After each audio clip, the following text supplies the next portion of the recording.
The Rolling Out podcast. Stories from people who just have to skate.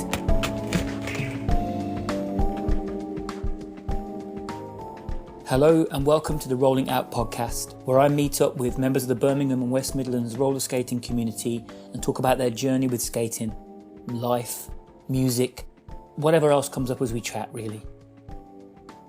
My name is Stephen Camden, or Polar Bear, and I'm a writer and creative practitioner from Smethwick, and I don't skate yet. I just love stories and meeting interesting people, and the skating community in our city is full of them.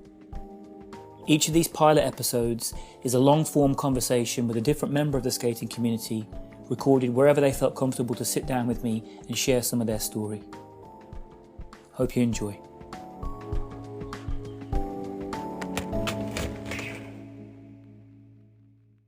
Danny is a real OG. Skating, dancing, raving, teaching, promoting, working the doors since back in the day. My man has more stories than 50 libraries. With a memory sharper than a Ginsu blade, I could have happily let this one run for 6-7 hours. Working our way through his journey chronologically and steering off on a good few tangents along the way, this one felt like an amazing glimpse into a life that needs its own Netflix series. Loved it. Thanks, Danny. Here's our chat. Could you, just for the sake of the recording, just tell me your name, where we are, and how long you've been skating, please? Okay. Danny Richards. We're in Edgbaston, around the corner from the Tower Ballroom, like a minute and a half away. True. Started skating really properly. I started ice skating first. Then in 1980, roller skates came into it. Wow. So hold on then. As a Brumming myself, the fact that you just said ice skating first is blowing my mind. Because in my mind, where does a person in Birmingham ice skate in the late 70s? Well, they had silver blades. Where was that? Next in Chinatown. Yeah. What is it wasn't Chinatown then, but it's Chinatown now. Yeah. So, and that was a when we first started skating, mm-hmm. 'cause my dad got married again after our mum died. Mm-hmm. So we was like 15, nearly 16. Okay. But I went skating in 77, 78 with the school. We were supposed to have games, mm-hmm. and one of the lessons was going skating on a Thursday. Wow. So what we did, we just skipped school and did that, and then we went skating for a bit and just messed about in town. Yo. Yeah. So it was an actual rink? Like actual skating rink, yeah. Wow. So I skated for a bit, did a few months there, and then I didn't bother again. Then the one Saturday, my stepsister and my sister went skating. My dad gave them loads of money to go skating. So they went skating and they came back on a Saturday afternoon. And I moaned, well, how come I can't have any money to go skating? So the next Saturday, we all went skating, and the whole, we grew up in Newtown. Yeah. I was born in Newtown, like Loveday Street. Yeah. We went skating on the whole of Newtown was there. The whole people, So on a Saturday afternoon we started skating. Yo. Then it went from Saturday afternoon to Friday night. We started skating on Friday nights. Same place. Yeah. Then we started skating on Saturday nights, and then we started skating Wednesday, and then they started on Monday nights. So we started skating on Monday. And then we'd have the Saturday afternoon session, because we used to go Saturday afternoon, Saturday night. And then Sunday, all day, skate on Sunday. So we skate on Sunday, and that's all we did. And then how the roller skating came back, we all had roller skates. My sister had some little adjustable ones with the straps on. You could put them over your shoes. Yeah, yeah. And I used to try and skate in them. And what I did with them afterwards, I made them into a little go-kart kind of thing, piece of board, and I nailed them down with some old nails, and I just go down the hill on them, like sit on it and put my legs up and go down with it. So I got some skates, mm-hmm. and we skated on Sunday, mm-hmm. and then someone's talking about a place in Wolverhampton called Whispering Wheels. It's a proper roller rink. Wow.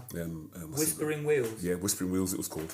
I think it was Whispering Wheels. It's on it's Summer Lane, isn't it? Yeah. Summer Lane, Wolverhampton. And this will be 1980 now? Yeah, 1980, yeah. Yeah. So 1980, 1981, I'd say. Yeah, 1980, 1981, around there anyway. Yeah. So we started going there. We got ice skating first. And then what we do, we get on the bus and get the 79 who's in town and then go to Wolverhampton. Which is a decent bus ride. Yeah. About 15 miles, isn't it? Yeah. And then we go skating. And I never really had any skates properly then. So what I did, I brought some of my dad's old shoes.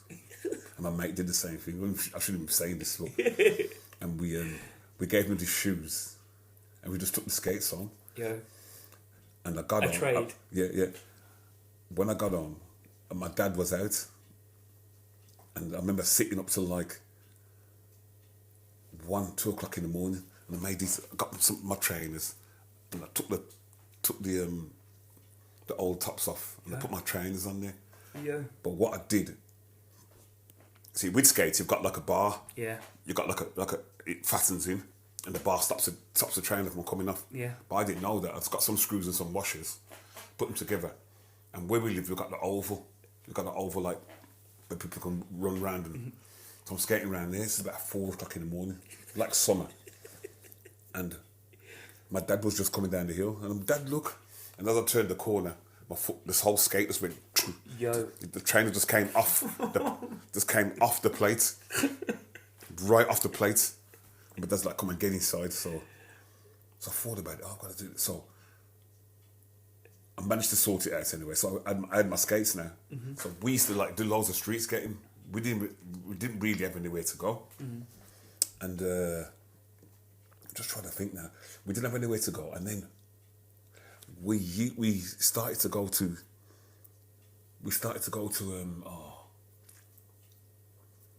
In town next to the old rep. They said the old Bingley Hall. Yeah.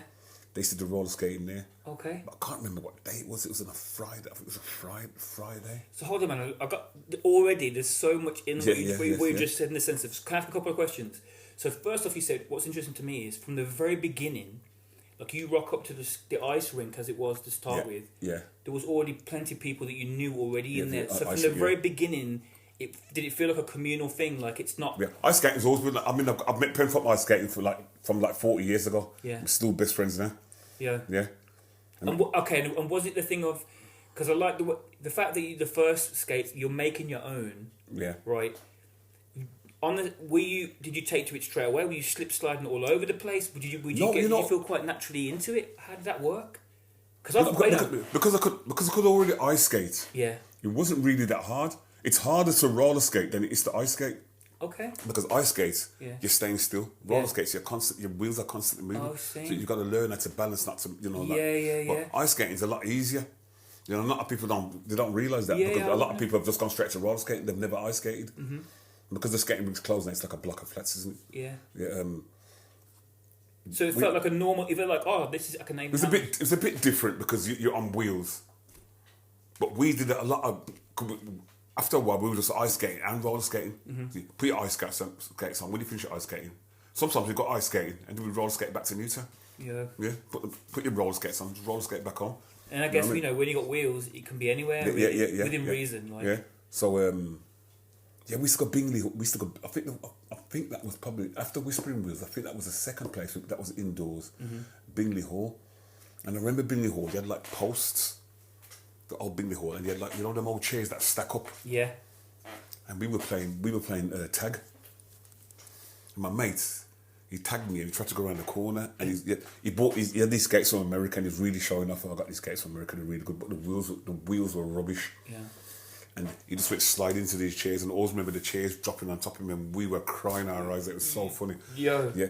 And then after Bingley Hall, we started going to. I'm sure before Bingley Hall it was the old Locarno, which turned to Powerhouse. Okay. Which then became Ritzy, on Her Street. Yeah. That used to be called Locarno. Okay. When we were kids, it was Locarno. Okay. And they used to have roller skating there on a Sunday afternoon after skating. So we've only got to walk from.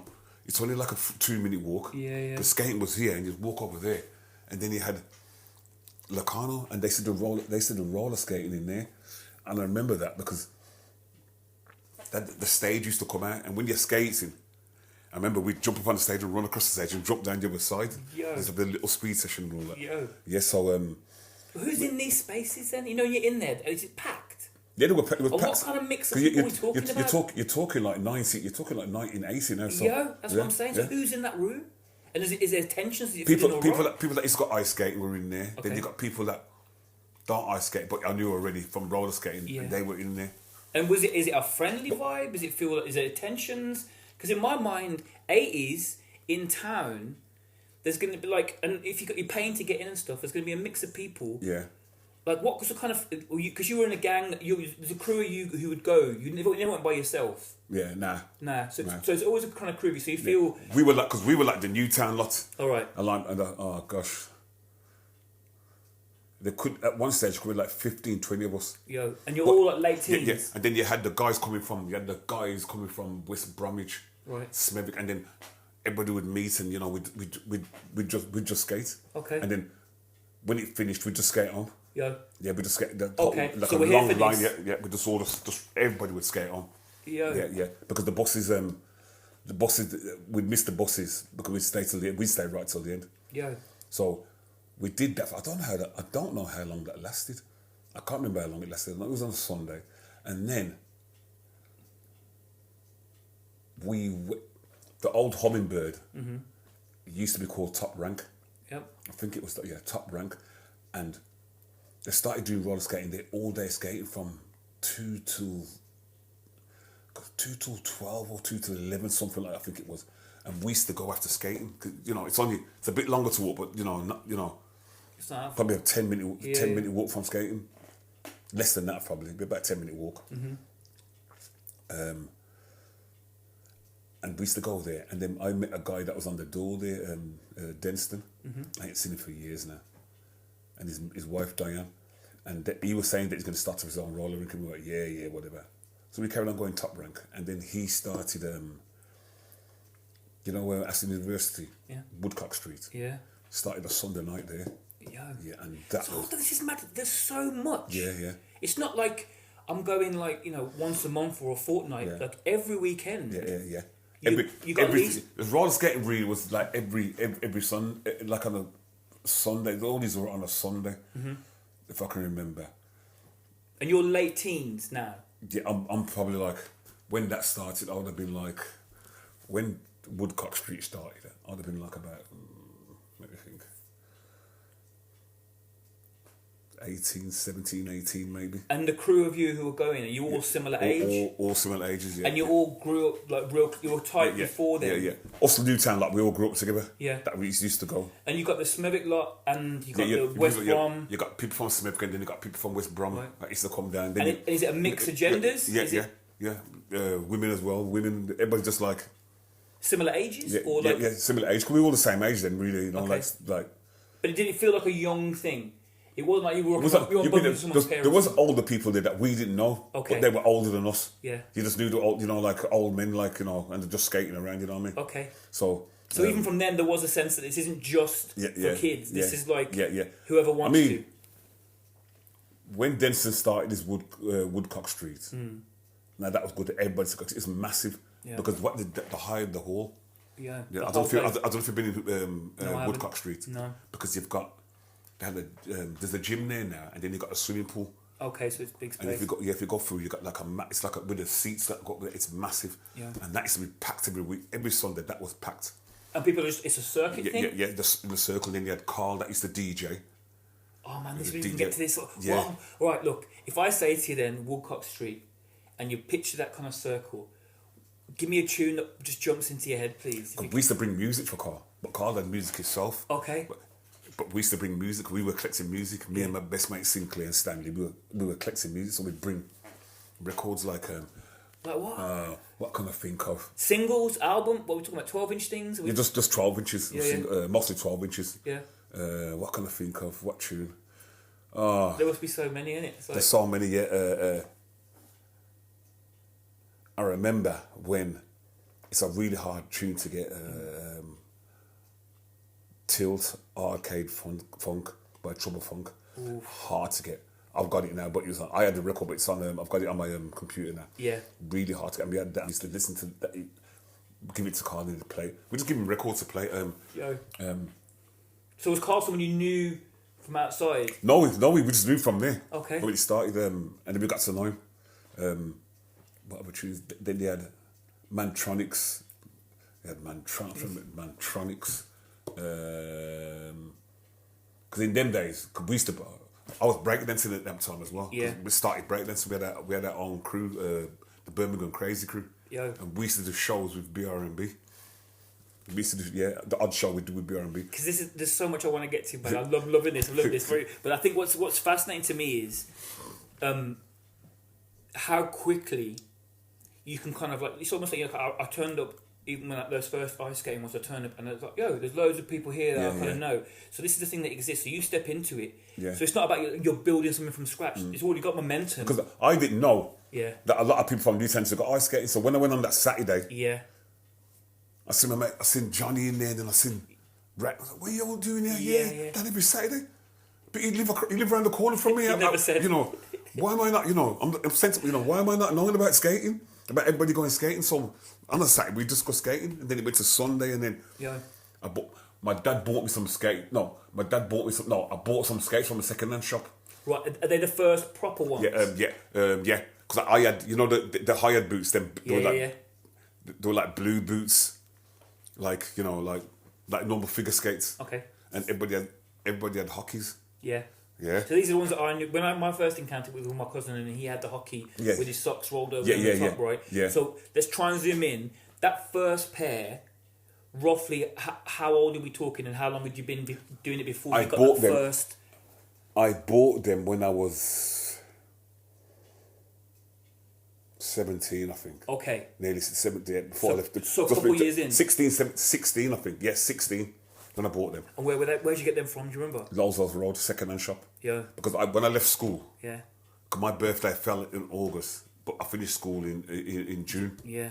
And I got my first job working at this place on Lowell's Road called Power Press Inspection. Okay. Like a 6-month working period, like fixing power presses. Okay. I go across all around the Midlands fixing power presses. Oh, wow. Yeah, and... So were you looking to find your size? Was it like a one-on-one? I saw the second-hand shop, and as I walked past the one day, I seen the skates in there. What they look like? Come on, tell me, man. What they look like? They were new English. Yeah. Because New English were big in them days. They ice skate, rock hockeys. Yeah. And they were leather. And they were black with red. Black with red in the middle. Yeah. But where the blade was, there's a big hole there. For what? I think they'd worn out. Oh, yo. Yeah. So what I did, I went on. My mates were teasing me. I didn't know good and all that, So I sat in my bedroom, went and bought some shoe dye, and I cleaned them up. I had a bit of rust, and then cleaned all the blades up all day. Sat just in my room, newspaper on the floor on my own. Yeah.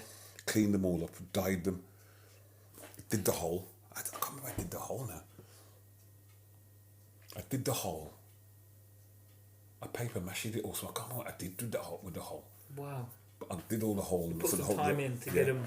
And I did them all, and then I dyed them, then I polished them, and then I didn't come out until we was going skating on the Saturday night, and we come out and just tease me about the skates.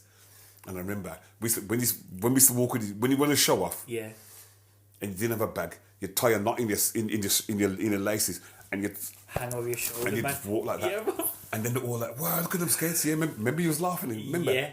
Yo, come then. Paint me a picture, because the skates I can see clearly, and I know you're feeling good. Yeah. What are you wearing? I mean, I bought some white dungarees, and every time after skating, I'd wash them and then iron them dry so I can wear them the next night. I just lived in them. Whoa. Yeah. Both straps, one strap. Yeah, I set both straps on. Yeah. White with a little flare in them. Yo. And with a black. I washed them that much. You know the buttons. The rust started to run down onto it, and I'm there with the bleach like that. Yeah. That's a strong look. Yeah, because, a white dungaree, the black leather with the red. Yeah. And was that important then? Was it important, the flex of it, like the kind of? Do you know what I mean? I think everybody everybody had look at it's like roller skating now. Mm-hmm. Look at my skates. I paid 200. People paying £500 for a pair of roller skates. I'd never do it. Yeah. No.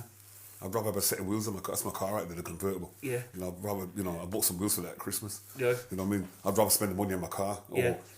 You know what I mean? It's interesting, isn't it? Because for some people, it's like that tells you that I mean business or I'm kind of committed to it. But I guess when you've been in it longer, there's no need to prove. Yeah, I don't. But exactly. back then, the time you must have spent to get their first boot. All them. You see, like today with roller skating, they've got the internet. Yeah. We didn't have all the tricks that they're doing now. I mean, I can do some of them, but if we would have started skating now, if we would have started skating when we started skating in 1990, if we would have had the internet, I think it would have been a lot different. Yeah, it would have been a lot different because a lot of them, everybody's looking at the internet and look at that trick. I'm going to learn that, but we never had that. And do you think that's the thing where it can mess with your head because it's like there's so much you're kind of paying attention to, whereas you had this kind of crew. I guess what I'm fascinated by is, you know, because it's not just skating. You've already mentioned music. You've mentioned dancing, right? There's so many things intertwined with it, right? And I think what's interesting is you go in then, you know, let's say the kind of the place with the big circuit. You're skating and you're chatting. The music's playing. It's a vibe. It must be amazing. Yeah. Are tricks? At what point are tricks even a thing? Or is it like one person will be like more the trick kind of person? Yeah. One person's more speedy. I used to run around the corners because I couldn't cross over properly. Okay. But because that started from ice skating. Yeah, that's interesting. Yeah, that started from ice skating, running around the corner. They called it chopping now. Yeah. But that's what I used to do. But that's what they called it, chopping, when But I was already doing it. I didn't know. So someone could probably, if they saw someone who knew, could probably look at you and tell that you'd done some ice skating before, maybe. Yeah. So that's what on roller skating they call it, chopping. Yeah. I mean, when we used to ice skate, we used to go to all these rinks. We went to Streatham, Bristol, Nottingham. Now and again, ice skating with the trips to other skating rinks. Okay. And was that always a cool thing? Were you welcomed in these places? Is it, because a lot of the ice skating rinks, you had silver black, the all top rank ice skating rinks. Okay, they're all affiliated. They'll have them all over the country, like Bradford and all that. So we've been to Bradford as well, and they'd have them all over the country. So they could do a coach trip. Yeah. We pay on the coach, and the coach took us to.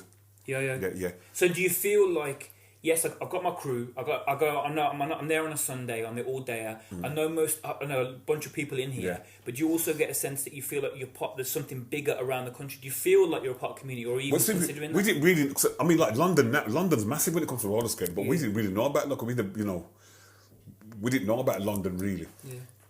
So.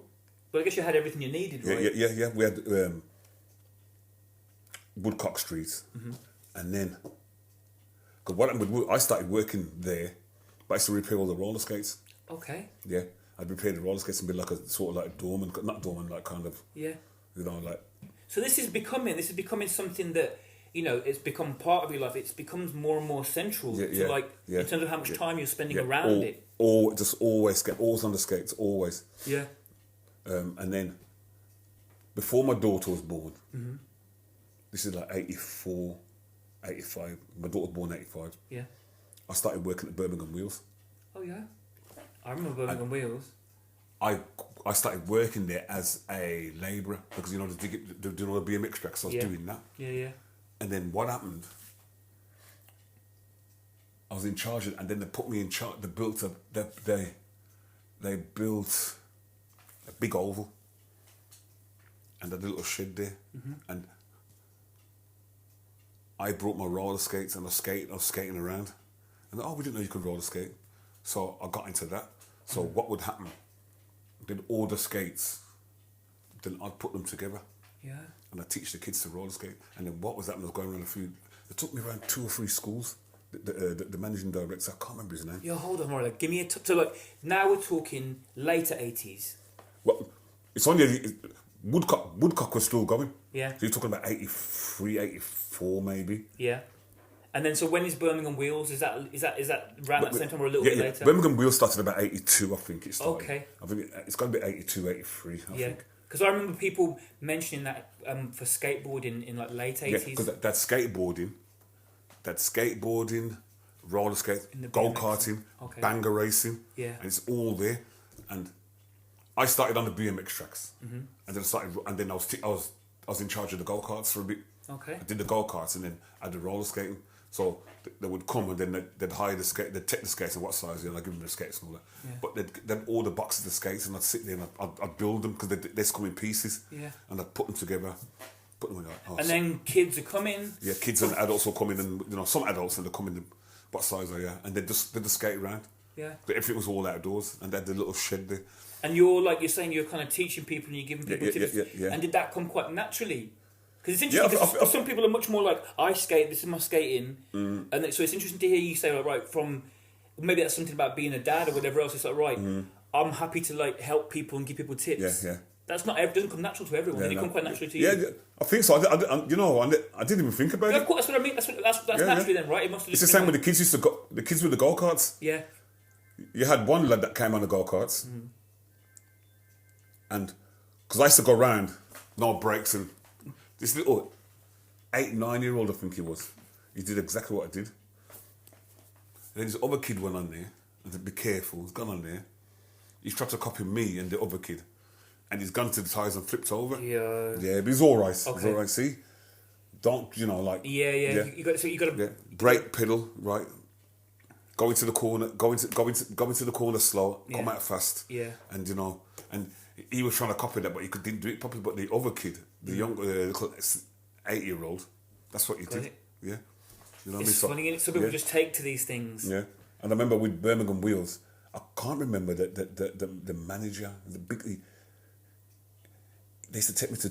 I went to 2 or 3 schools, and I can't remember what schools they are. Okay. But round the way. Yeah, and I'd be in the playground, and it's like advertising Birmingham Wheels, and I'd be on my roller skates, and I'd be in the playground, doing tricks and all that, and the kids would be like, "Wow!" Yeah. And then it sort of gets the kids to come. Yeah. The school would get the kids. It's an advert, isn't it? Yeah, it's like an advert. Yeah, so I think 2 or 3 schools did. Yeah. Did that? Yeah. And you were fine with that as well, because some people would have been shocked about going and doing. It's basically a performance. Yeah. But that was fine. That's fine. Yeah. So you had a lot of kids coming there. So. It's really good. So do you think then in terms of like the perception of you, because it's really interesting, because like I've mentioned a couple of people that I was going to come speak to you, when you say Danny and I mention kind of skating, everyone just views you as this person who is just cool in a sense of whatever situation it's in, knows about these things, will help you, and is just kind of cool. Yeah. Are you aware of that perception of you? Do you know what I mean? That's quite a big question, I guess. But do you know what I mean? Do you feel it? Do you know what I mean? That's quite a big question. A bit, you know what I mean? Because I was teaching on Saturday. Okay. And who's in that group then? For me a bit. It was me, Empress, and Aaron. Okay. Because they did one a few weeks before. Yeah. Over the Edgbaston, there's a church in Ladywood. Yeah. By the shopping centre. Yeah, I've never been there, but I've got the text about it. Yeah. So we did that a few weeks ago, but before Christmas that was. Mm-hmm. And did that, and I was just waiting there to have a look, and then I ended up helping out. Mm-hmm. And then they had one last Saturday in the jewellery quarter. Yeah. A little cafe, and then at the back you had a little room. Yeah. People came there and was just teaching. How'd it go? Yeah, really good. I mean, I'm saying to people, when you're skating, if you're scared to fall, don't skate. Yeah. You're never gonna learn, because you're gonna fall. Yeah. Whatever you learn, you are gonna fall. Yeah. So the first thing you've got to do is learn how to fall. Yeah. Yeah. So Empress teaches that really well. Yeah. You know what I mean? So, and then you had one woman, she was skating, but she's trying to roller skate. No. You're trying to roller skate before you can, walk on your skates. Yeah. And I did it before Christmas with another young woman. Mm-hmm. Walk on your skates. Yeah. And she kept on walking on the skates, and then she was rolling. See, now you're rolling. You didn't even know you were rolling. The stages to it. Oh yeah. So I always teach you, if you can't skate, walk on your skates. Just walk. Yeah. Like you walk into the shops. Just walk. Yeah. And then you'll find yourself roller skating.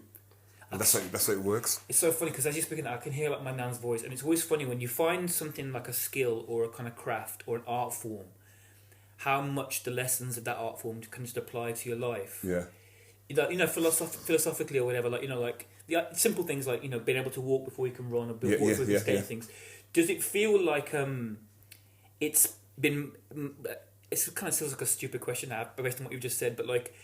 Do you feel the influence it has had on your life in terms of the way you even like just hold yourself or look at the world in a sense of the dedication to it, the training to it, the skill of it. I guess, does that make sense to the question even? What I said? Yeah, I think it has been because I stopped roller skating for about 20 odd years. Yo. Yeah, I stopped roller skating in about, let me think, I stopped roller skating probably about 91, 92 maybe. Whoa. And was that was live stuff? That was Yeah, I think we just started roller skating around the streets. Yeah. Me and some of my mates, and we stopped. And then, because I was doing a lot of doors, because I've been doing I was doing the doors I've been retired off the doors now about 28 years, 12 years now. Yeah. But I stopped roller skating, and I didn't start again until 2013, 14, I think. Wow. And then I did like a few months, and then I stopped again. Yeah. And then I started again because Irish bought me some roller skates. I got a picture of me, and I stood there with them like that, with my shorts on like that. Wicked. And because she knew. Yeah. This was and a then thing. I drove to the south of France because a niece was there doing work over there. So we drove from here, medical A3 turbo. Yeah. Smooth. Into the south. Beautiful. South of France, and we stayed for a week. And I bought my roller skates. And I remember we went to Bordeaux. Okay. And we're going down to Bordeaux, and then you got all the bars and caps and all that. And I was at the back there with a niece, and then I'm skating down on my own, and then people were waving to me. And did it feel like something had clicked back in? Yeah. So it started from there, then I did skate again, and then I picked it back up. I've been skating full now for,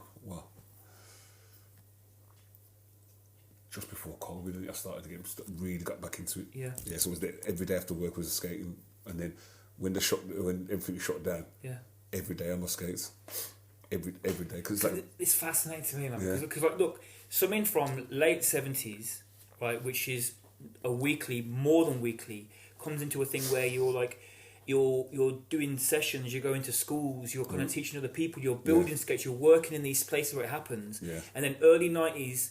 It stops, and this is when you're on the doors. Yeah, but I started the doors in '84. I found out I was going to be a dad. Yep. So I started doing doors on and off from about '84. My daughter was born September. '85. Yeah. So I had Birmingham wheels. I had two jobs. Mm-hmm. The Birmingham wheels being one of them. Yeah. And then it just went from there, but we were still ice skating. Okay. I was still ice skating as well. Ice skating finished in the close of rink down in 88, I think the close of skating rink down. Okay. So ice skating gets taken away rather than you choosing to stop. Yeah. Then you carry on roller skating until the early 90s. Yeah. What we did roller skating, we didn't have any way. We just like roller skate outside. Okay. I remember the one day we went to me and a couple of the lads. We went to Stratford on Avon. Okay. And they had a park there. Yeah. Just roller skating around there in their park. So are you saying then? So the ice skating gets taken away, goes like what 86, 87 or something? I'm sure it's about 87, 88 when they closed the rink down. So but then you stopped roller skating in the 90s. Was that because the places had closed down, or was it because you chose to step away? I think I was just like. I think I was getting more door work then, and I was in between jobs and all that. Real life. Yeah, and I was working at Birmingham. Okay. You know what I mean? And so it was a time thing. Yeah, so I just. Did you sell the skates, or did you always leave them in the cupboard like? No, I got rid of my skates. I only had one pair of skates. Really, I got rid of them. Yeah. And I didn't have any more skates. I didn't have any skates until. When Irish bought me them once. Yeah. So getting rid of them back in the day, was that like, it just feels like the right thing to do, don't worry about it, or did it feel like a big deal? Did it feel I know I can get them up here if I wanted, you know what I mean? Okay. So I didn't really, didn't really worry about them. Yeah. You know what I mean? So, was there ever a pair that you saw that you really, really wanted that you didn't have? Like, do you know what I mean? Did you ever know? I just imagine myself going round and you might you're going to see some that like they must look nice, or you think, or is it just purely concentrated on your own? Like, yeah. Do you know what I mean? Because I'm thinking about myself. My thing was, what we did, because I built all my skates. Oh, okay.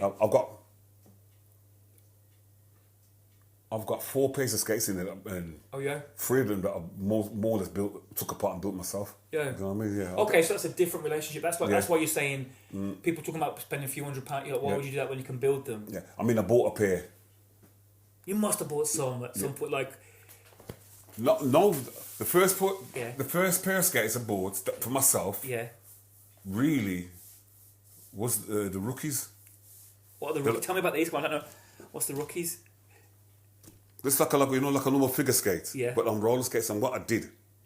So sleek. They like figure skates. Yeah, yeah. They're like them. They look like them, but with wheels on them. Oh yeah. So what I did, they had the standard wheels on. Took all them off. You got the trucks. Yeah. With the rubber inside. With the rubber inside. Took all that. Put some competition ones, some softer ones in there, and changed them all. Changed the wheels. Changed everything on them. Yeah. Change the plates, and then it's still there now. Pimped his ride, like fully went like. Changed them, and I've just changed the wheels and put some. I set up for some wheels. I'll have to show you them. I'd love to see. But like, can I ask? Because I think what's fascinating to me is, like, you depending on who you ask, right? Something essentially, well, the wheels on our feet and we're going. But some person will be like, these are the wheels. These are the wheels. Other people are like, no, I need these ones. Yeah. Stoppers, no stopper. What sleek? I want the bigger hockey one. When we were skating when we were kids, we had big stoppers. Yeah. It's only when I came back into skating that I knew about jam plugs. Okay. What's the difference? For someone who doesn't know, a stopper's that big. And is it front or back? At front. You get some skates that have them on some of the plates. They got them on the back. Yeah. But the most on the front, they're about that big. Yeah. Now a jam plug could be like a little. Ah. And what it is, the jam plug's just there because you've got a hole in the front of your skate where your stopper goes. Yeah. And it just stops it from, you go on like that. Yeah. You don't rub the thread away. Okay. So that's there, but you can use them for tricks like we do. You know what I mean? Go on your toes like that. You can do more. I mean, when you're spinning, if you spin on your toes and you 2 front wheels. Yeah.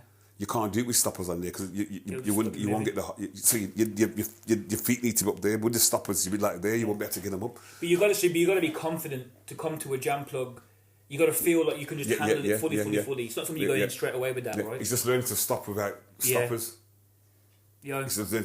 I mean, I was teaching. Well, she's from she's from Colombia, and I was teaching her to do like a T-stop.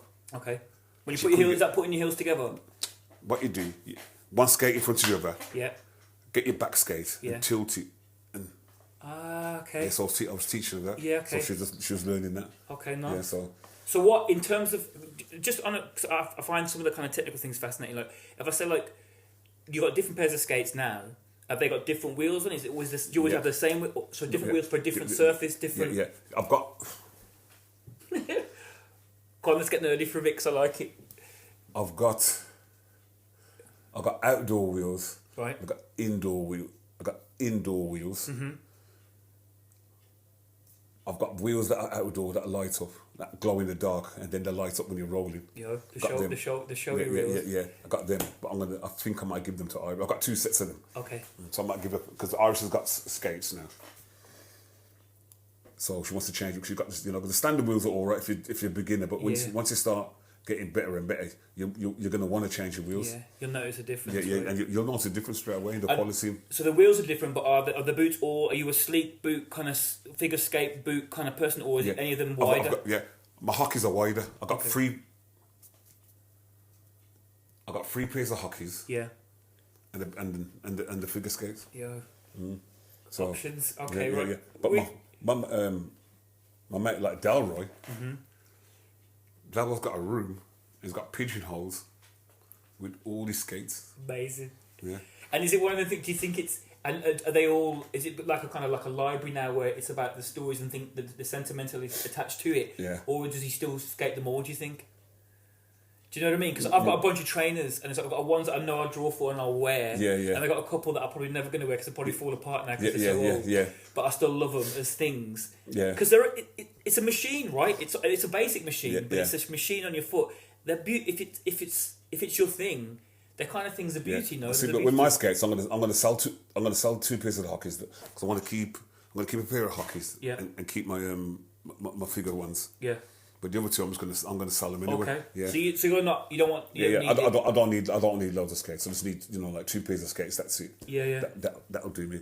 I think because the figure skates have got a heel on them. Yeah. But the hockeys haven't. Okay. You know what I mean? So when you're in your hockey skates, they're like you're more level. I mean, when you build a hockey skate, you buy a little.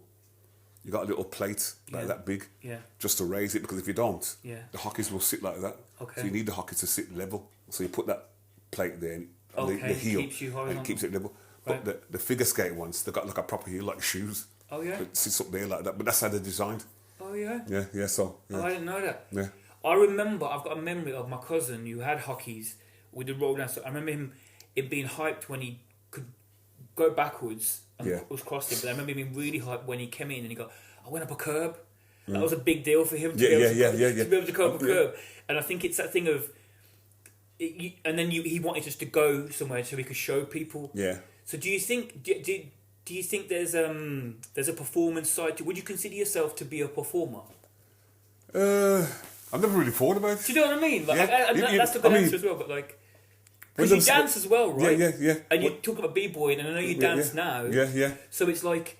And, it's communal. It's about also all the vibe, but in essence, whether you're like it's for an audience or do you ever? But you've never really thought about it as performance as such. No, we just go out and dance. You just enjoy it, don't you? Yeah. I mean, when they go to the park and they got the music on, if I don't like it, I put my headphones on. Okay. And I go into my old world because I got my music on. You know what I mean? Yeah. And because a lot of them are considerably younger than me, so it's a different sound. It's a different generation of music, probably two generations of music. Yeah. I mean, roller skating, when we started roller skating, it was all disco. Yeah. And so it was all disco and... That's the image you have, right? Of like, the spinning and the swirling and an afro. Yeah. But like now it's all... They can play anything from grime to, like... To whatever they listen to now. Yeah. You know what I mean? Afro beats and stuff like that. Yeah. You know what I mean? But did it feel then? Because I'm fascinated. So my family are like a mix. My family are Jamaican and Irish. Yeah. Right.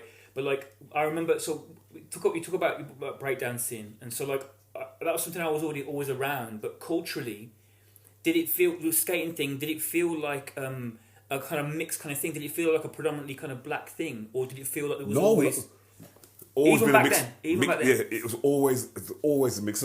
I mean.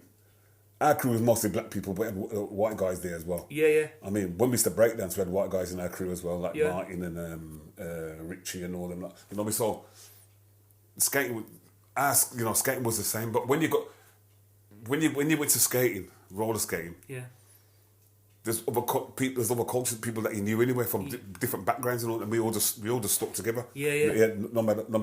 It's the same with ice skating. Okay. It's exactly the same. And it's the same with roller skating. Like it's almost its own. In here, whatever. In here, we're here for this. It's like a proper. It's just a skate community, isn't it? Yeah. It's just a skate community. That's the vibe. So it's interesting. So that's the vibe I get as an outsider, kind of popping in, and that's kind of gorgeous, and it's kind of interesting because you think about, people. There's always issues and depending on where you're from, whatever else. But I'm just thinking about the time you're talking about. Thinking about things I knew from when I was little, early 80s. Tensions and things kicking off, especially in this city, and it's like to have a thing where there's a crew of you, but also there's people from all over, and it's just like no, in here it's this. Yeah. But it's kind of gorgeous, isn't it? And you can understand why you're coming back every week. Yeah, we said because everybody after a while when you're skating, and you get to know people, and you see them. Oh, I'll see you next week, and then. You're skating for like a year, and you see them, and you just you become friends. Like that's what I've said to you. I've got like friends that I'm on for over 40 years who I've met through skating. It's like my friend Roger's birthday next week. He's turning 60 as well. I've just turned 60, but he turns 60 next week. Yeah. And I met him through skating. I didn't know his name, but I used to call him Small Heath. Because I didn't know his name when we first met him. Because it didn't matter in that moment, one of my closest friends, and we're all going out next week for his birthday, and that's through actually ice skating. Yeah. So I've probably known him since 79 when I met him. Yeah. You know what I mean? So I met people that skating now, especially because a lot of people that are skating, roller skating now, when we used to go down to Camden Park, they all started skating through the COVID. Yeah, there's a lot of people there, but since the COVID's been lifted, a lot of them have dropped off. Some have dropped off, and some of them just kept going. Okay. Yeah, some of them have just kept going. You know what I mean? Yeah. It was in the COVID. It was massive. Camden Park every day was absolutely rammed with skaters. It's like people. Like Empress talks about this a lot. Yeah, like because they all need it. Yeah, because they all started. I mean, Empress has only been skating. She's come on really good. She's only been skating 2 years or so. Crazy, isn't you know it?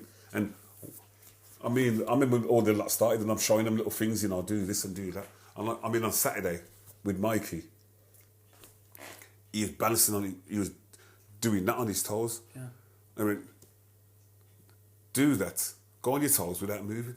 Yeah. And he couldn't do it. And you know why? It's harder to balance and stay still on your toes. Yeah, than it is to move. And move around. And so we started practicing. That's what I did.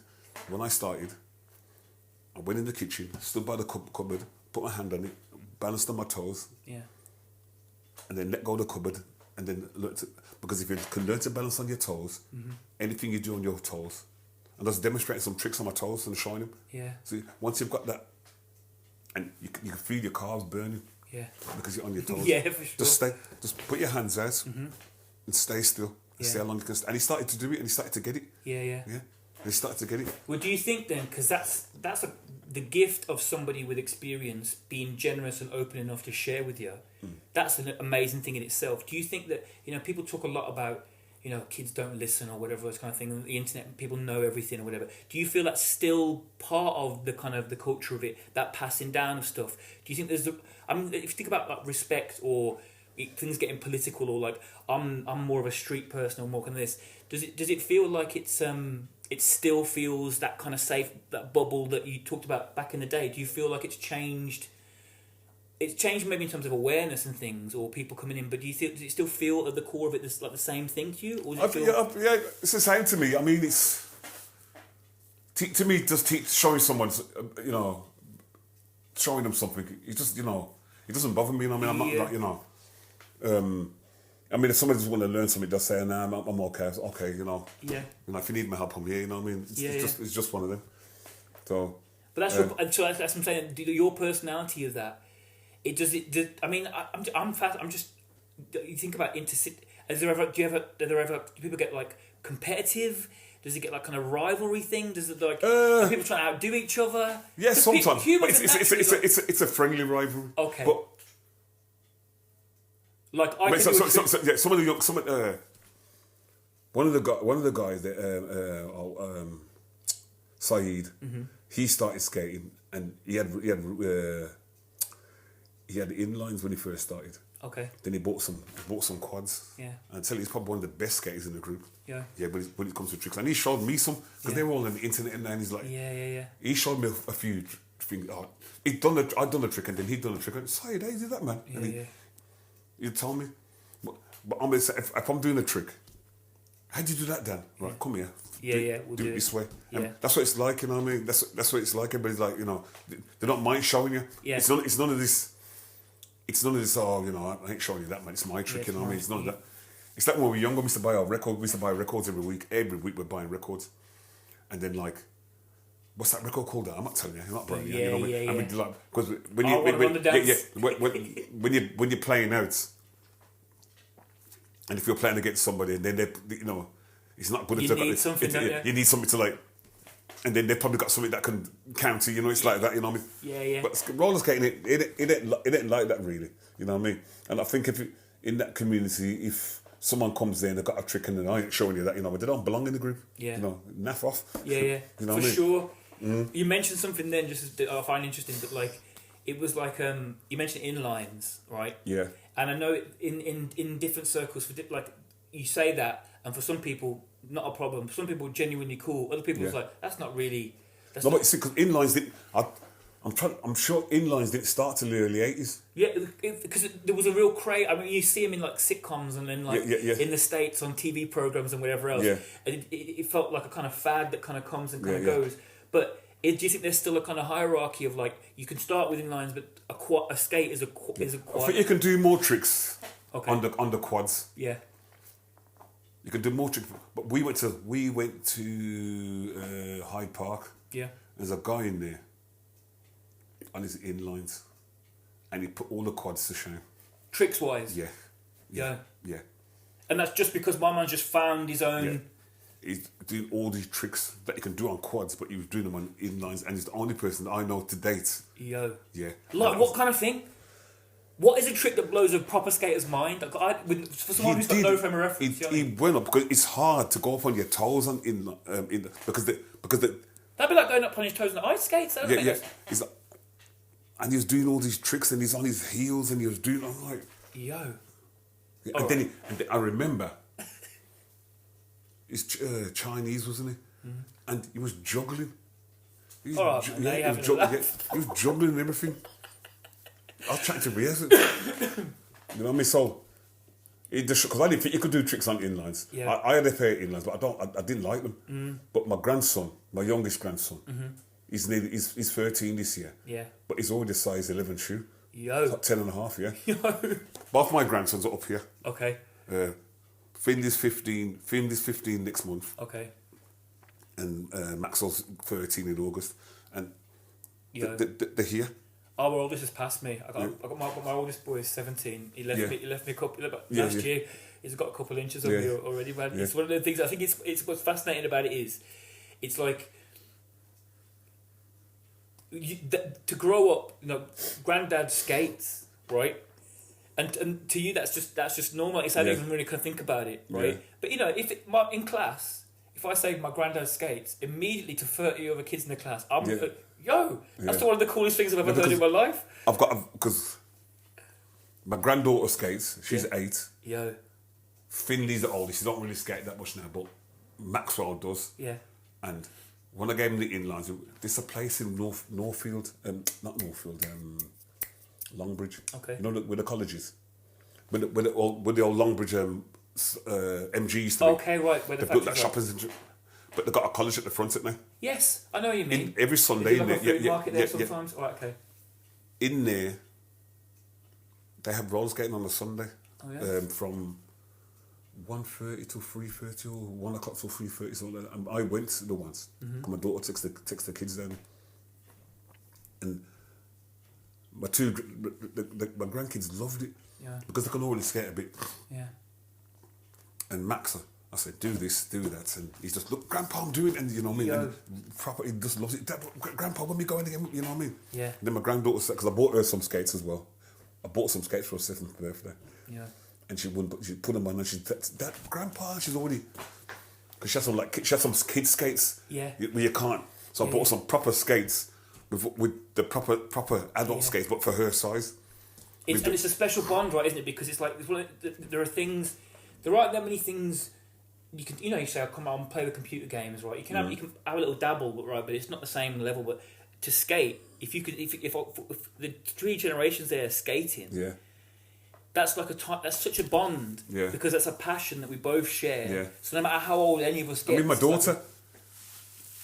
Sorry, can I go back to you? Because you mentioned your sister before, who was the one who got money from your stepdad to go skating back in the day. Yeah. How much of that journey was she under, or she kind of leave it? Did she come over to roller skate? She skated and then she didn't really bother. Right. Yeah, she didn't really bother. You know what I mean? No. She skated at first for a bit, and then after a year or two, she just you know what I mean? Yeah. Just died off.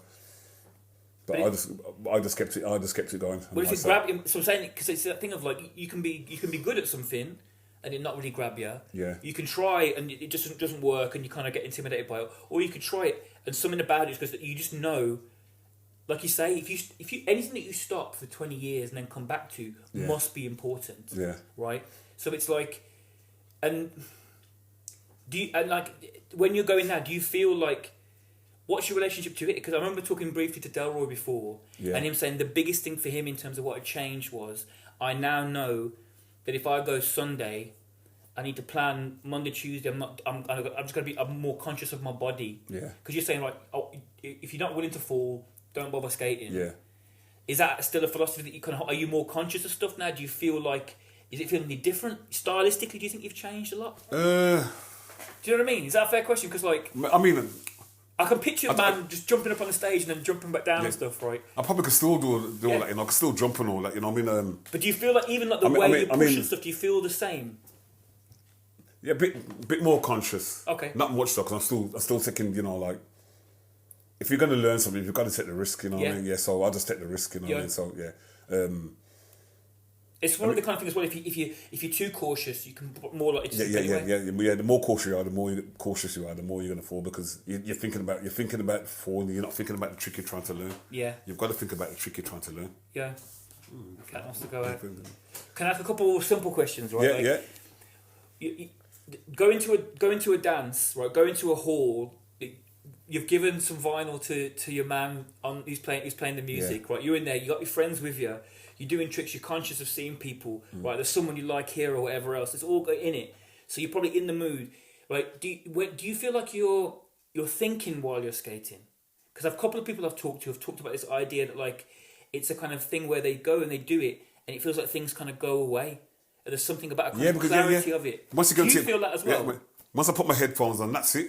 Gone. You know what I mean? I mean, I can't hear nobody. I've got my music on, not theirs. And just, you know, and you just got... And are we talking literally like worries, considerations go away? Somebody says, I was skating, I was doing them really fast. Yeah. But I was doing it to the music because I was listening to liquid drum and bass. Yeah. You know, because you've got drum and bass, which is more for the kids, all like, and then you've got the liquid drum and bass for the adults, which is more jazzy, mellowy kind of. Book 'em. Yeah. And all that, and I'm just like there. And somebody says, "You're going too fast to the music." No, I'm not. Put them on. Yeah. Oh yeah. Yo. Oh yeah. Yeah, completely different. You know what I mean? So you could, and imagine you got a crew, and from the outside eye, it looks like everyone's in the same thing. You got multiple different experiences. A lot of them, like Dalro will bring his big speakers, and they listen to that. But if I don't like the music, go straight in. Yeah. Headphones on. But you don't go off, you still stay with the group, right? Yeah. So there's something you do like being part of. Yeah. It's not like you want to go off and be by complete, but like... No. Oh, that's fascinating. It's fascinating. You know what I mean? So, it's just... Some of the music I like, and they'll do routines, so I'll try and sometimes I'll try during the routines, or sometimes I just want to stay on my own and do my own thing, you know what I mean? And so it's like that's lovely to hear, like the sense of it just depends on your mood. Today I might be in a mood where I'm going to come and do some steps. Yeah, but most of the time I like you know, just do my own thing, you know what I mean? So yeah. It's a nice little community. Yeah. There's no drama in there really, you know what I mean? I think they've had a couple things, but you know.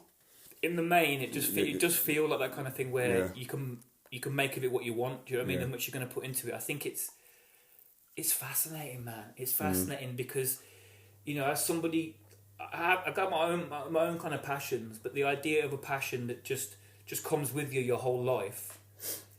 I think there are a lot of people who don't have that in their life. You know what I mean? Like a thing, and not to say like it's better or worse, because you know, to each their own, but.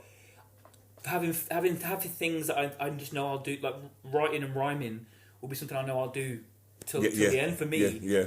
And I know that the kind of the peace it gives me, but also the kind of the empowerment. And you think to yourself, right, you know, your sister, you never clock. You never that one day you never go skating with your sister, whatever. Yeah. And then this kind of happens. It's like it's almost too hard to think about another version of life without skating in it. But do you think? I don't think these sound quite grand questions now, man. Do you think there are things that it's taught you from it? I mean, that's a massive question. Sorry to like, but do you know what I mean? Is there anything popping into your head? Taught me. I guess you've learned from. You know, you think about this idea of the amount you have to put in. I love the visual image of you being in the kitchen. I'm on my toes, holding the cupboard. Yeah. Now I know I can let go of the cupboard. Yeah. Then I can maybe move a little bit, but it must be done. You must respect the stages. Yeah, everything. You've got to do it in stages.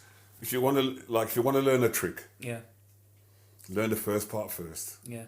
Then you think about the second part, and then the third part, and then the fourth part, and so on until you get the whole thing. So you learn the one part first. Yeah. Once you've got that part, you learn the next part, and then you add the next part to the first part, and then you've got the two together. And that's me. That's how I learn. Yeah. And do you think that applies to life outside of skating as well, in terms of how you approach things? Like, if there's something to be done, are you like the steps to this kind of person? Do you think? That again, it depends on what you're doing, doesn't it? Yeah, I guess. Yeah, it depends on what you're doing. Yeah. You know what I mean? So, Are you a planner then? Can I ask that as a question? not Would you not visit really. yourself? I just take every day as it comes. I'm not one of them, I'm doing this, I'm going to plan this for tomorrow. Yeah. When tomorrow comes, I'll think about it then, Okay, you know what I mean? good. Because I've got this idea that you plan for tomorrow and then something goes wrong. Yep. You know what I mean? So I'd rather wait for the next day and then do it there. Just get it out of the way. Yeah. You know what I mean? Then sit there like, I've planned this. Mm-hmm. I'm planning this for tomorrow. Yeah. Tomorrow comes and it messes up and you're like, oh. Wicked. Yeah, so. No, for sure. I agree. I think I'm on the same page. If you, live for the day. Yeah. Yeah, you know what I mean? Same way. Same way. And I've had that since I was a kid. Yeah. You know what I mean? So, that's what I'm getting. You kind of. I think. But I wonder if like there's something about having a passion, like a creative thing, whether it be dance or music or skating, that allows you to think or makes it easier to think like that. Do you know what I mean? If I don't have something like that in my life, do I? Is it harder to? Does it? I guess does skating help you live and enjoy the day? Yeah, skating to me, it's like I can't describe it. I mean, when I went back to skating, I had a bad back, and then the back went bad, so I had to go. Oi. Yeah, but I was still dancing. Yeah. And then when I started roller skating, and the more roller skated, the more it went. Till it's gone completely. It's still a little twing now and again, and that's only now and again. And you think that's because of the core? Yeah, because you're standing on your skates and and it was here, isn't it? Yeah. You know, and it ran down there. Yeah. Down from my butt, my left butt, all the way down the back of my leg. Yeah. Yeah, but that's gone now, and that's through roller skating. But I thought it would have gone through the dancing, but when I danced, it didn't hurt. It's only afterwards. Okay. Do you know what I mean? Yeah, different movements. Yeah. But I dance, and I mean, I've been roller skating, and then gone out to dances that last till 4 o'clock in the morning. Just carry on. So the skating was a warm up for the. Yeah. Just carry on. Amazing. I think while I can still do it. Yeah. At my age, I'm just going to keep on doing it. You know what I mean? Yeah. I mean, I watched the YouTube thing. There's a woman in America. She's, I think she was 89, on a roller skates in a roller rink, and she's just doing all that stuff. 89. Yo. Yeah. So. It's inspiring, isn't it? Yeah. So if I can live to that, I believe you will, man. I believe you will. I'll stay on my skates as long as possible. You know what I mean? So. All right, then, come then. One last thing, like you're in the ring. You're skating now, right? You're skating now, right? In the film of like your kind of skating life, as you kind of watch you kind of skate off into wherever your skating journey takes you next. What tune's playing? Please tell me. Just in this moment, you might. If I ask you tomorrow, it might be different. But if in this moment, as you go, thanks, and you give us the funds and you skate off. If I skate off, what tune would I be listening to now? Let me think about because there's loads. I know. I've got thousands. Of course, man. Yeah, and if I ask you later, it'll be a different one. I have got disco. Yeah. Old school funk. Yeah. Jazz. House. It's an impossible question. It's an impossible question, isn't it? So I'd say if I went back to when I first started. Yeah, come on, can we do that? Can we pick a tune for each era? I would do in the 70s it'd be Gary's Gang. Yep. 80s. Yeah, you can do early 80s if you want. You can split 80s into two halves if you want to. I'll give you early 80s and late 80s. Yeah. Early 80s. Trouble funk early in the morning. Late 80s. Late 80s. Let me think. Oh my gosh. Late 80s. Let me think. Or mid 80s. Conway Brothers, Turn It Off. Yo. Okay, right. I've said that because I was singing it the other day at work, and nobody knew what I was on about. Wicked. Early 90s or midnight, I'd say. What's the tune called now? Early 90s would be like a house. Would be I can't think of her name now. That's all right.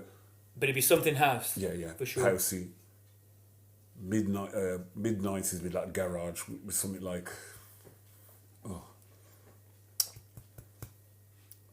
oh gosh, I can't think of the names now. But it'd be a garage tune anyway. Yeah. 2000s. it'd be house. Yeah. The back to the house could be like the more modern house. Yeah, yeah. Yeah, like and like now, whatever fits into my head. It could be funk, anything, whatever. Mm-hmm. Whatever I choose to listen. Because I got so much music on my phone, to my headphones. Mm-hmm. You know, whatever I want to listen to, I think I'll have a couple hours of garage. I'll stick the garage on. Do you make playlists, or is it more like a kind of vibe? I'll go here. No, what I do, because I've separated all of my. I've got different folders. Like I've got a folder full of garage, a folder full of jazz, a folder full of funk. Then I've got the Brit funk, disco, drum and bass, old school jungle, and you just you know. So I'm gonna spend an hour or two listening to jungle. Nice. Okay. Got, in that folder, it was just jungles. I've just separated them into different. And do you genres. think if you got your headphones on while this is happening, right? If I was like watching you, if I was hitched off to the side and watching you, do you reckon I could tell what kind of music you were listening to from the way you were moving? Do you think it affects? Yeah, because do you know what I mean? Yeah, I think with music, it's like when we used to kickbox. Because I used to kickbox when we used to train to drum and bass. Yeah. Okay. Yeah. You've been from, you know, like bang. Yeah. And you do it to the music. Yeah. That's how you train. Yeah. I think roller skating is the same sort of thing. Okay. You can learn that. You can learn to dance follow the beat of the music. Yeah. And you just do it like that. Yeah. You know what I mean? So some of the routines they do, because they do it they do it a lot to slower music. Okay. Really, not like. Yeah. You know what I mean? So like it's kind of more expressive and kind of choreographed. Yeah. If I put my music on, it'd be too fast for them. Yeah.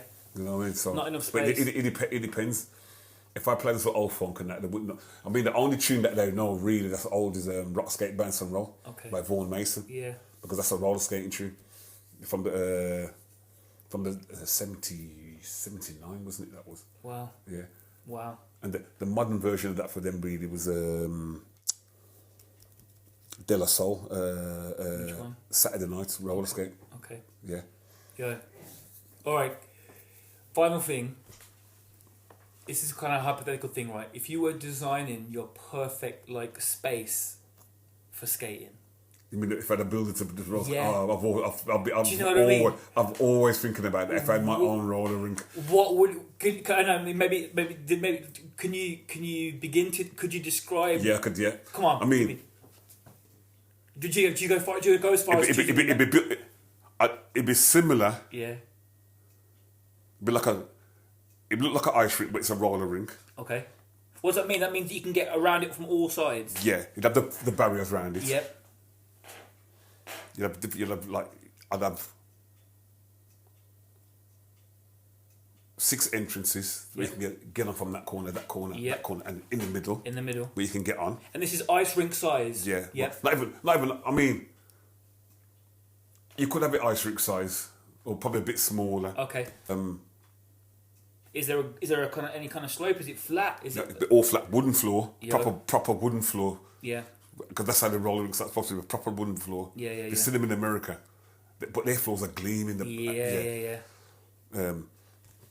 So polished. I'd have a skate. I'd do like the ice skating rink. I'd have a skate shop over there. You can buy your skates. Yeah.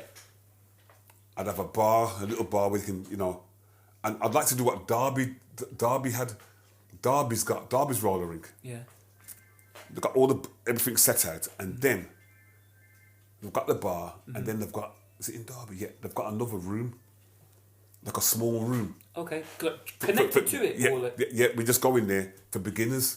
Oh, so yeah. you're not learning in front of everybody else. You can like learn to skate. Yeah, like a training pool before you go into the big set. You know what I mean? So yeah, it'd be like that. And DJ booth. Yeah, BJ booth would be. I'd have that in the middle because I think a DJ should always be in the middle. Yeah. I mean, we go to. What do you mean, like on a podium thing? No, like one side. Yeah, on the one side. Right. I mean, so we can see everything. Yeah, we went to that roller jump, yeah, which I think is rubbish. Yeah. Because what they've done with that, and I always said they built it wrong. They had when it first opened, they had a wooden floor, but what they did did big square slats, and it rained and it leaked. Yeah. Then the floor's doing that, and because they've screwed them in, you can see the gaps. They're like, that's it. Your wheels are hitting and you're going over. So they changed it, made it concrete, and then they varnished it. And then what was that? I got pictures of me holding up pieces of varnish like that, big pieces like sheets of paper. Yeah. So they rubbed it. That it looks a lot. It skates a lot better now because some parts it used to dip like that. Yeah, yeah. But what they got metal barriers. The metal barrier should have some sort of covers over them. Yeah. Because if somebody goes in a learner goes into that full speed head first. Bam. Yeah, that's finished because they ain't gonna be able to afford to pay. Yeah. They've got the DJ at the top. So if you go down to the bottom near the bar, all you can hear is echoing. Yeah. So the DJ should be in the middle and should, you know what I mean? Yeah.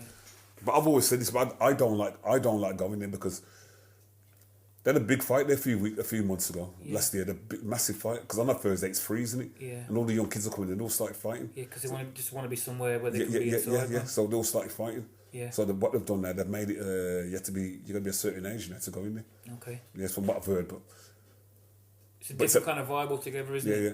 And but not your place would be. Your place sounds amazing. But I would have to see the music. The thing with it, it's that dark part of Digby and the stealing cars around there for fun. They're stripping them for fun. Yeah. You know, a few people have gone to Roller Gem and had the cars been stripped and come back outside afterwards. And it's got that Escape from New York kind of feel to it now as well. There's a chop shop round the corner somewhere. You know what I mean? So you can feel it, man. Yeah. In the air at certain times. All right, but your place. I've got my set, my DJs in the middle. You got your bar. You got the training ring to the side. Yeah. Is it like? I'd have stewards there. Okay. You know, most roller rinks have got stewards. You know, most of the organised roller rinks have got stewards. I mean, they got them in Derby as well. Okay.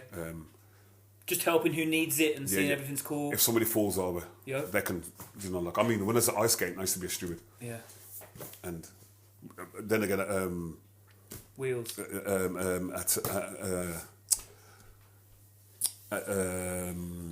got the name of it now. Woodcock Street. Okay, Woodcock Street. Woodcock Street. I was a steward there, really. You know what I mean? Okay. Yeah, so I used to repair the skates and I go and roller skate. Yeah. Yeah. So somebody falls over, you stand in front of them, like so people go round. And then you help them up. If they can't get themselves, you come on and you help them up. And, yeah. Things like that. So you need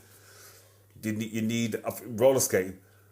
I mean, my mate a few years ago, he tried to hire a hall to roller skate, and the insurance was more than the hiring the hall. So he didn't bother. Yeah. You know, so you need to put these things. You need to put these things in place. Yeah. Just in case anything happens. I mean, if you ain't got a steward there and you fall over, someone comes crashing into you.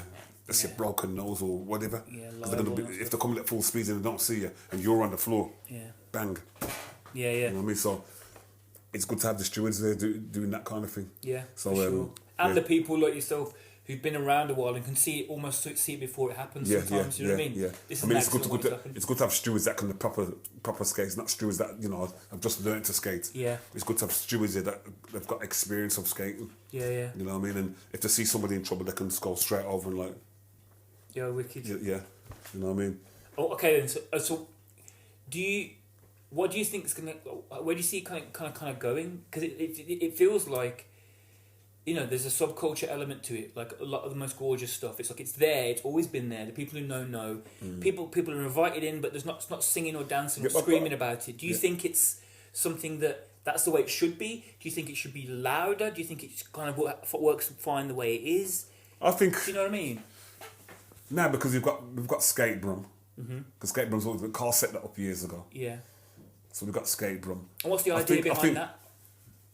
It was just like just to set up a skating community. Okay. Just to skate. To bring more. Yeah. So we've got the WhatsApp group and everybody puts a message on WhatsApp, what's going on and all that. Like Dino does a rollout every few months now where you hire somewhere. Okay. And the next one's on the 27th at North Solihull Sports Centre. Okay. It's really Chelmsford Wood, really. Yeah. Yeah. So that's all right. That is because they used to do that every week, but it's going to do it every month, I think now. Okay. Yeah, because sometimes it goes really empty. So we've got that. There's a brilliant place in Tamworth, Statfold, Okay. It's an old motor museum. And when we first went there, they built the rink. Yeah. But it's a concrete floor, but it's varnished, but it's really smooth like glass. You got the roller rink in the middle here. Yeah. And they got all the old trucks and buses on the outside. Wicked. Yeah. So you felt there's history in the room, Yeah. But I think there's a motor museum. They've been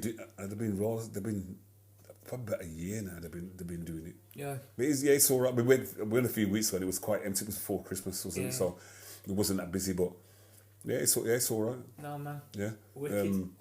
Wicked. We went to Colchester a few years ago. Me, Delray, I drove to Colchester. Yeah. They had an all-nighter there. But Colchester was massive. It's the biggest. I think it was one of the biggest in Europe. Massive. How big are we talking now? Massive. Like Massive. but not. No. But it was. I mean, Derby's quite big, Yeah. but it's bigger than Derby. But I thought they were the same company because they're both called Roll. So how much bigger than an ice rink? We're talking about bigger than an ice rink, or like the same size as an ice rink? It would be about the same size as the ice rink, maybe a little bit bigger. That's big enough, And isn't it? A year or two later, there was on the news saying they're going to have to close because they can't, since the COVID, they can't afford to, they can't fill it. Yeah. So I think that's closed now. Yeah. You know what I mean? So yeah. I'm trying in my head because it's like, yeah. Any of those eras that you've gone through and kind of mentioned, we could stay there and talk for ages. Where they've. I'm just. I mean, like when it came to the 90s, I didn't really.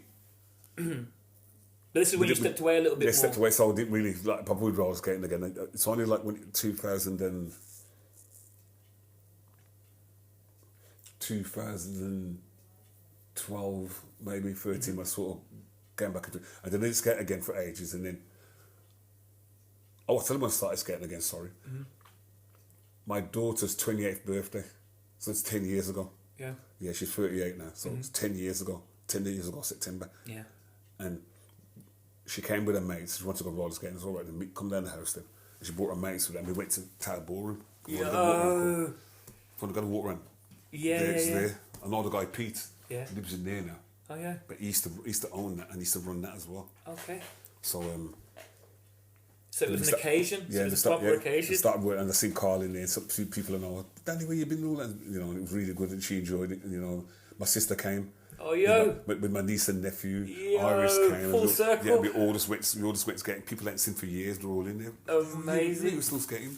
Amazing. Yeah. And it was really, really good.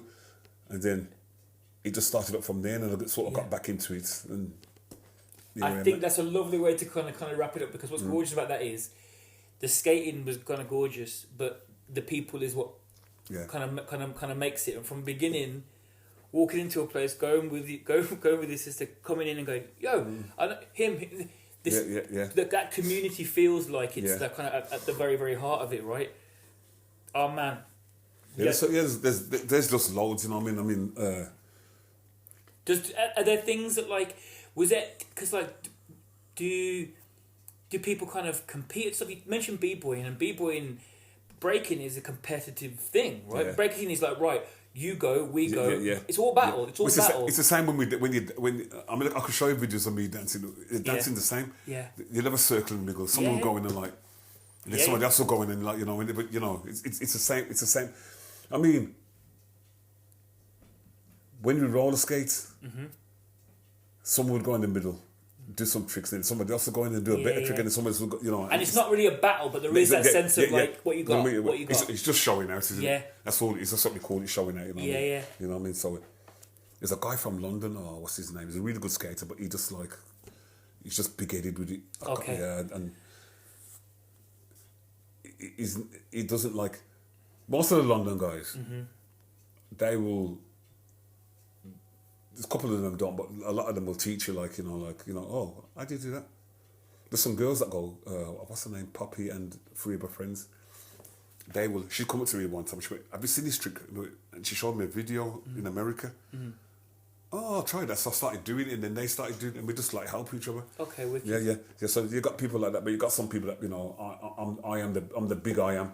Just stay on your own, mate. Yeah, man. Not interested. They always exist, right? Yeah, Whatever circle you're in, of course, yeah. There's always going to be them, and I think it's.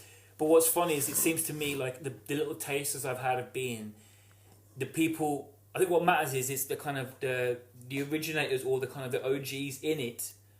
if their personality is one that is kind of welcoming and open, it kind of sets the tone for the whole thing. If you're coming to the group with a bad attitude, get lost. We don't want you. Yeah, man. See you later. You stay over there in your corner. You know, we'll just carry on as a group. I mean, when we was roller skating at Camden Park, there's a woman that used to come there, and they've stopped talking to her. She was moaning, saying that guys are hitting on her and stuff like that, and it wasn't. I don't know what happened. I wasn't there. I don't know what happened, but they stopped talking to her. She's like saying that guys are coming into her. Nobody's coming onto her. Yeah. You had another woman that used to come there. She didn't talk to anybody. She fell over the one time. I went to pick her up and get your hands off me and all that, and like, stop talking. She don't come anymore.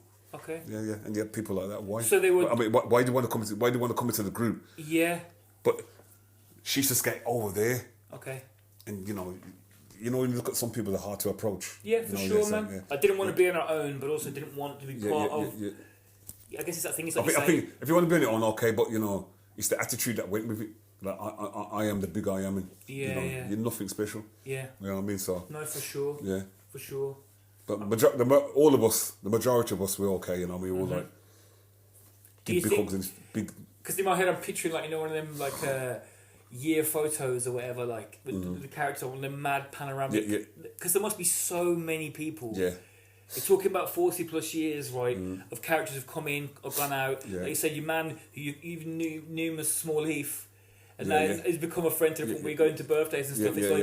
And that's really, and all that. Because a lot of people that I knew before roller skating was from ice skating. Yeah.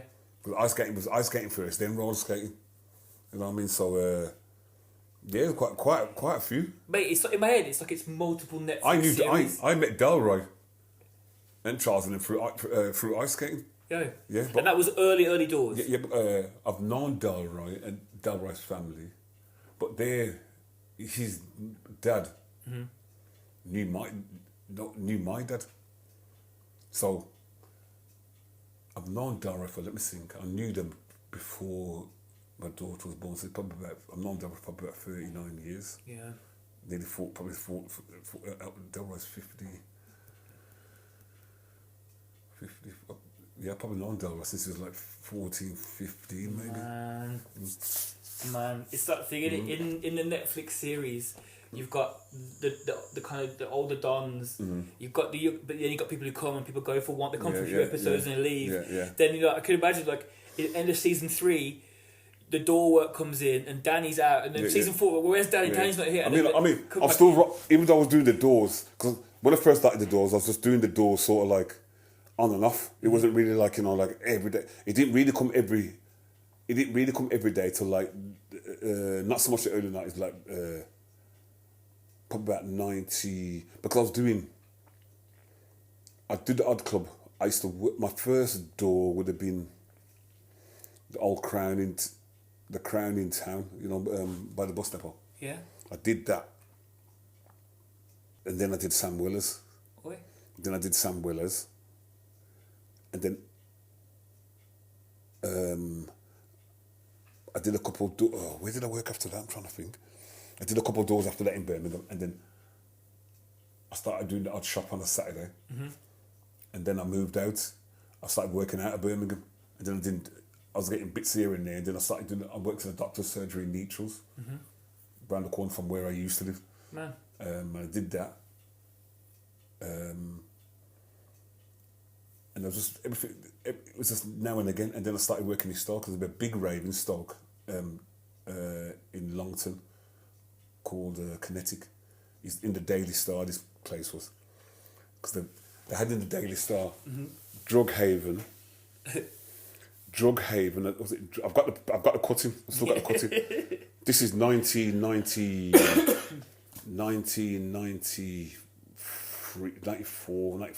this was. Okay. Drug Haven of the Potteries. And I'm on the front door. I had my locks then, didn't I? Yeah. Ponytail like that. And I'm just looking at, because there's some guy, there's a chip shop across a fruit chip shop across the road, and I'm always like teasing the guys in the shop, and we're always shouting at each other and all that.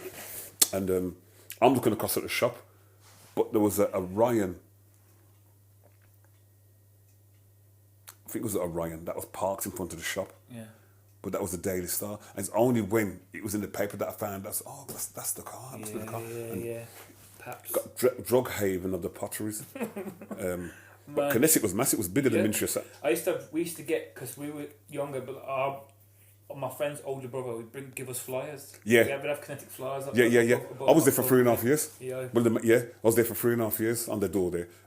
Wicked rave. Yeah. And that's, because I was sort of raving anyway. Yeah. That just threw me straight back into it really hardcore.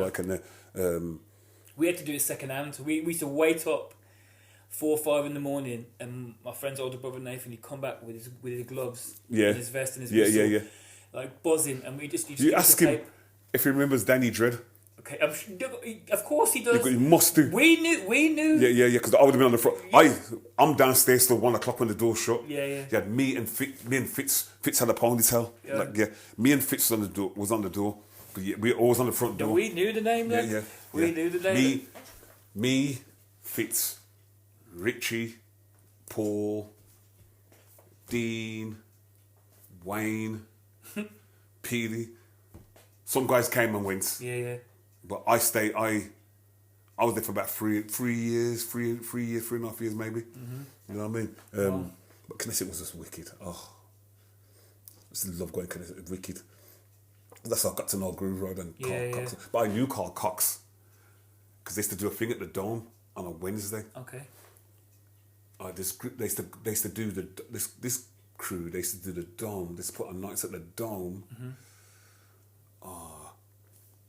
Hales Owen. What's the club called now? It's not down 42s. 42nd Street. 42nd Street. Yeah, man. On a Friday, 42nd Street. On a Wednesday, the Dome. And on a Monday, they did a place in Solihull. Oh, what's it called? But we used to carry the speakers. We did like the speaker carrier. So we'd get...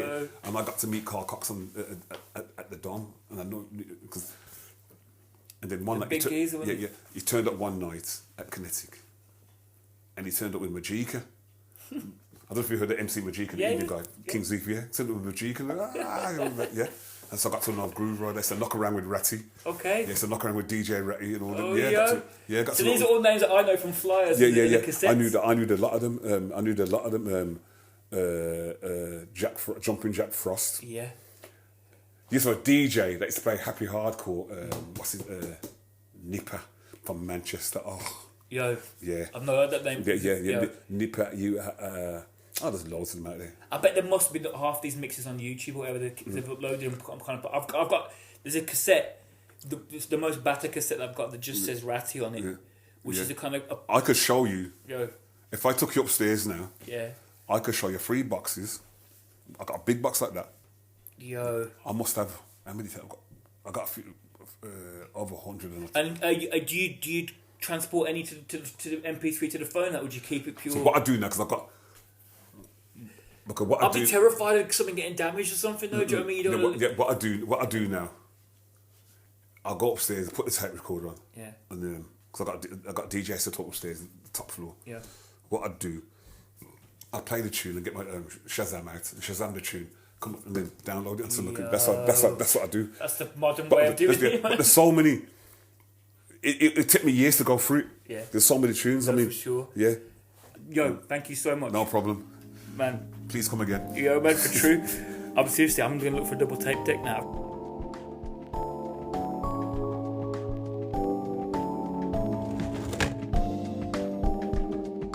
The Rolling Out podcast is produced by Bertz Associates in partnership with Skate Buddies and with the support of an Awards for All grant from the National Lottery Community Fund. The music and sound design was composed and arranged by Sugunasingha.